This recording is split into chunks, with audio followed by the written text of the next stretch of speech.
नमस्कार भक्तजनों। दीपों की जगमगाती रात यानी दीपावली के अगले दिन आता है गोवर्धन पूजा या अन्नकूट उत्सव, जो भगवान श्री कृष्ण के परम प्रेम, ज्ञान और करुणा की याद दिलाता है। यह पर्व हमें यह सिखाता है कि सच्चा ईश्वर वही है जो हमारी रक्षा करता है, और सच्ची भक्ति वही है जो अहंकार को मिटाकर प्रेम में बदल जाए। एक बार की बात है, भगवान श्री कृष्ण जब गोकुल में बाल्यकाल बिता रहे थे, तो वहाँ हर वर्ष इंद्रदेव की पूजा की जाती थी।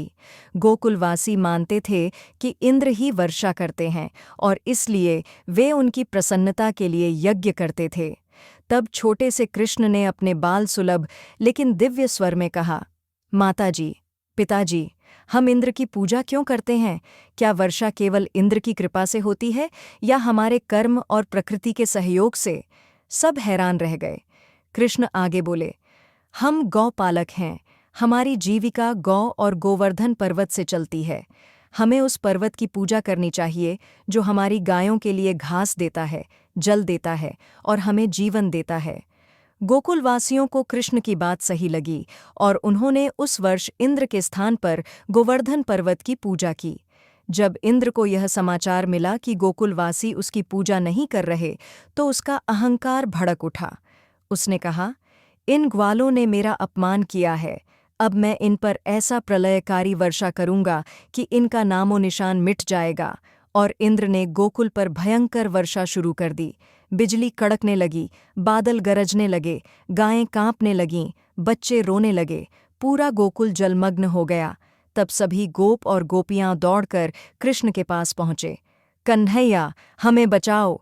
भगवान श्री कृष्ण मुस्कुराए और बोले, मत डरो, आओ मेरे साथ। फिर उन्होंने अपनी छोटी उंगली से पूरा गोवर्धन पर्वत उठा लिया। एक विशाल छत्र की तरह उसे सबके ऊपर थाम लिया। सब लोग, गायें, बच्चे, सभी उस पर्वत के नीचे आकर सुरक्षित हो गए। 7 दिन और 7 रात तक वर्षा होती रही, लेकिन गोकुल का एक भी प्राणी भीग नहीं पाया।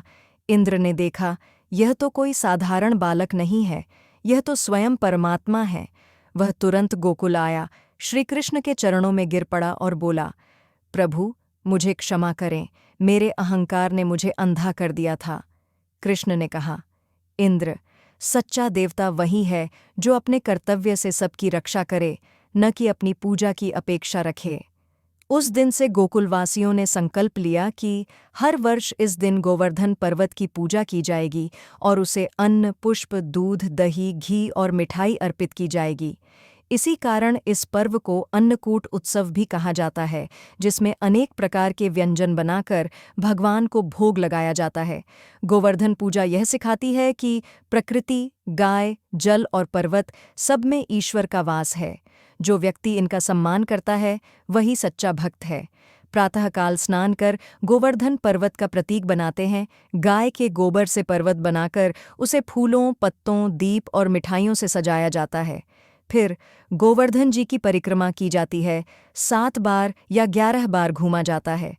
पूजा में गोवर्धन जी, कृष्ण, गाय और गौमाता की आरती की जाती है। भोग के रूप में चावल, दाल, सब्जियां, मिष्ठान, दही, दूध और मक्खन चढ़ाया जाता है। इसी भोग को अन्नकूट प्रसाद कहा जाता है।